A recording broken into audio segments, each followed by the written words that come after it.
আবলদিং বৰনামঘৰ আৰু কলাকৃষ্টি কেন্দ্ৰত এইবাৰ 14 নৱেম্বৰৰ পৰা 23 নৱেম্বৰলৈকে আমি 10 দিনীয়া কাৰ্যসূচীৰে মহাসমাৰোহে শ্ৰী শ্ৰী কৃষ্ণ ৰাসক্ৰিয়া মহোৎসৱ আমি উদযাপন কৰি আহিছোঁ। ইতিমধ্যে আমাৰ 14 নৱেম্বৰ দিনা আইসকলৰ সামূহিক নাম আছিল। সেইদিনা আমাৰ নৱনিৰ্মিত কীৰ্তন ভৱন উন্মোচন কৰা হৈছিল। 15 তাৰিখৰ দিনা আমাৰ পৰম্পৰাগতভাৱে যি আমি শ্ৰী শ্ৰীকৃষ্ণ ৰাসক্ৰিয়া মহোৎসৱ উদযাপন কৰোঁ, আমাৰ সেই উদযাপন হৈ গৈছে। 16 তাৰিখৰ পৰা 22 তাৰিখলৈকে প্ৰতিদিনে 2টাকৈ সন্ধ্যা আমি অসম ভিত্তিক ভাওনা প্ৰতিযোগিতা অনুষ্ঠিত কৰিছোঁ। আজি 23 তাৰিখৰ দিনা আমাৰ বঁটা বিতৰণী সভা ইতিমধ্যে চলি আছে।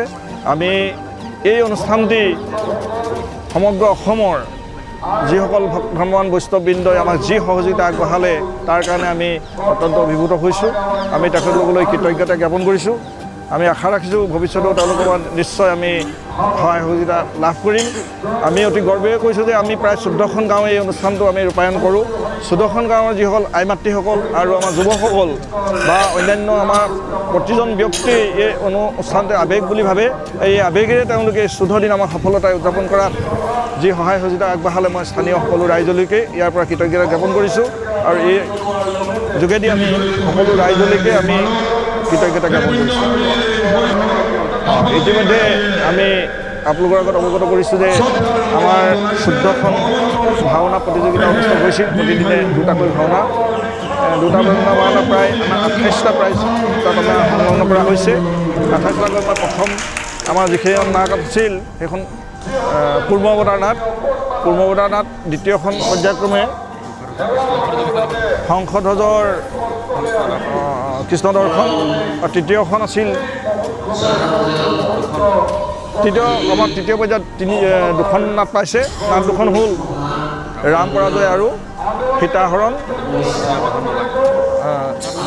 সীতা পাতাল গমন। এইকেইখনতে আমাৰ ক্ৰমান্বয়ে স্থান লাভ কৰিছে।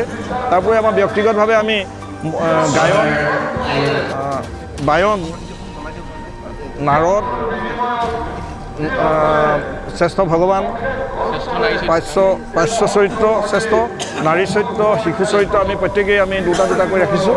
প্ৰায় মুঠতে সৰ্বমুঠ আমি 28টা প্ৰাইজ আমি ইতিমধ্যে এই সভাত আমি বঁটা প্ৰদান কৰিবলৈ আগবাঢ়ি আছোঁ। ইতিমধ্যে সভা চলি আছে আমাৰ।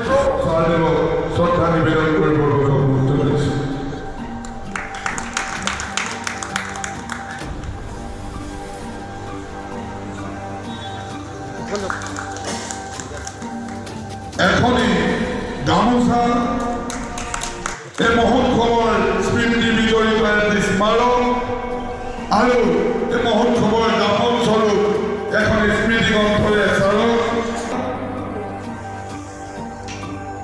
এই পুণ্যময়ী মহান মহোৎসৱ ভাগৰ স্মৃতি বিজড়িত হৈ